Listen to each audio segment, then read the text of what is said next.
નમસ્કાર વિદ્યાર્થી મિત્રો, આપેલી માહિતી પરથી મધ્યકની ગણતરી કરો. તો અહીંયા 299 આ વર્ગ છે અને આ એની આવૃત્તિ છે. તો આપણને બધાને ખબર છે કે મધ્યક શોધવો હોય તો આપણને 5 ખાના દોરવા પડે: વર્ગ, આવૃત્તિ, મધ્ય કિંમત, યુઆઈ અને એફઆઈ ઇન્ટુ યુઆઈ. મધ્ય કિંમત શોધવાનું આપણે શીખી ગયા છે કે અધસીમા વત્તા ઉધ્વસીમા ભાગ્યા 2. એટલે અહીંયા મેં હમણાં જ ગણી છે કે અધસીમા વત્તા ઉધ્વસીમા એટલે એનો સરવાળો થશે 499 અને 499 ભાગ્યા 2 કરીએ તો 249.5. એટલે આપણને પહેલા વર્ગની મધ્ય કિંમત મળશે 249.5. એવી રીતે 300 વત્તા 399 એટલે 699 અને 699 ભાગ્યા 2 કરીએ એટલે 349.5. આપણને ખ્યાલ આવી જાય છે. 100 ઉમેરતા જઈએ તો આ થશે 449.5. એવી રીતે આ થશે 549.5. એવી રીતે અહીંયા થશે 649.5, 749.5 અને 849.5. તો આ રીતે આપણને મધ્ય કિંમત મળી જશે. હવે આપણને ખ્યાલ આવે છે કે આમાં 100 ઉમેર્યા એટલે આ આપણને મધ્ય કિંમત મળી. તો એને એ જ આપણે વર્ગ લંબાઈ h તરીકે લઈ શકીએ. અહીંયા આપણે જોઈ શકીએ છીએ કે અસતત આવૃત્તિ વિતરણ છે તેની વર્ગ લંબાઈ શોધવા માટે આપણું સૂત્ર છે કે ઉધ્વસીમા બિંદુ ઓછા અધસીમા બિંદુ. એટલે 299.5 માંથી 199.5 બાદ કરીએ એટલે આપણને વર્ગ લંબાઈ h 100 મળે. અને એ રીતે ખ્યાલ ના આવે તો આપણે અહીંયા જેટલા ઉમેરતા જઈએ છીએ એને આપણે વર્ગ લંબાઈ h તરીકે લઈ શકીએ. એટલે આ દાખલામાં ખાસ ધ્યાન રાખવાનું છે કે વર્ગ લંબાઈ 99 લેવાની નથી, વર્ગ લંબાઈ થશે 100.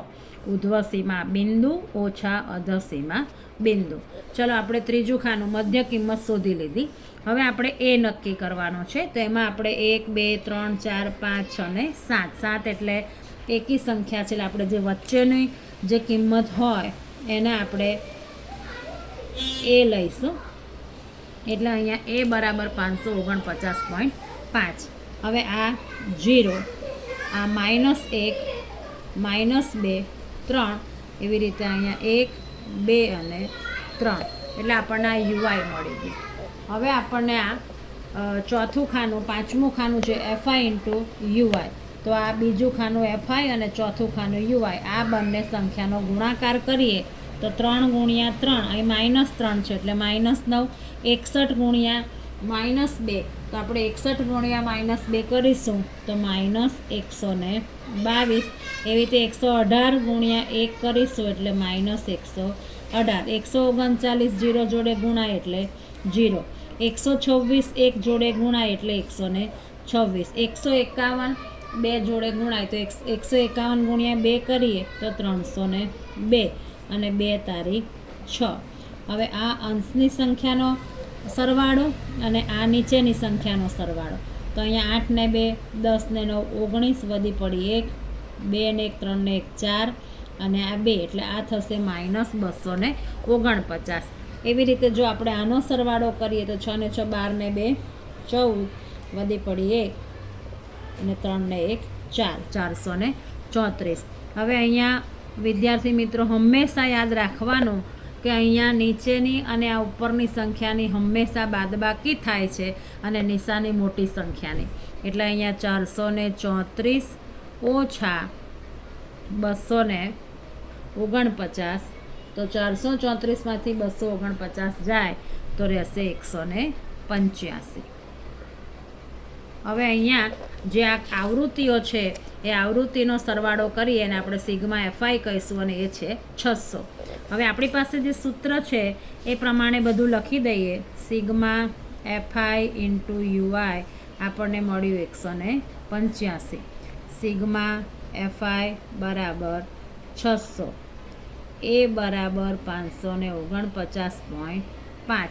હવે આપણી પાસે મધ્યકનું સૂત્ર છે x બાર બરાબર a plus sigma FI UI છેદમાં સિગ્મા એફઆઈ ગુણ્યા h.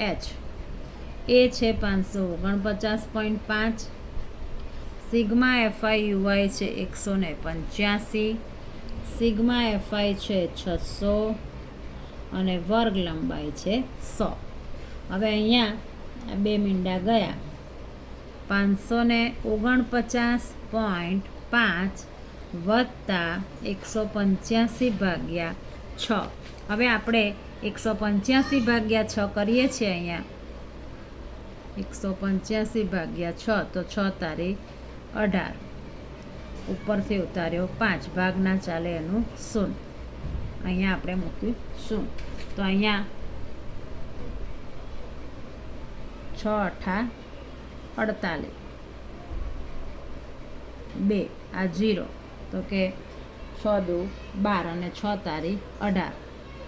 આપણે અહીંયા 2 પોઈન્ટ સુધી મેળવીએ એટલે અહીંયા થશે 30.83 અને 549.5માં આપણે 30.83 ઉમેરીએ તો અહીંયા 549.5 અને અહીંયા 30.83. અહીંયા બે સંખ્યા છે એટલે અહીંયા આપણે એક 0 લેવાનો. 3 8 ને 5 13 વધી પડી 1, આ 0, 9 ને 1 10 0 વધી પડી 1, 5 ને 3 8 એટલે 580.33 એ આપણને મધ્યક મળશે. Thank you. વિડીયો ગમે તો લાઈક અને સબસ્ક્રાઈબ જરૂર કરજો.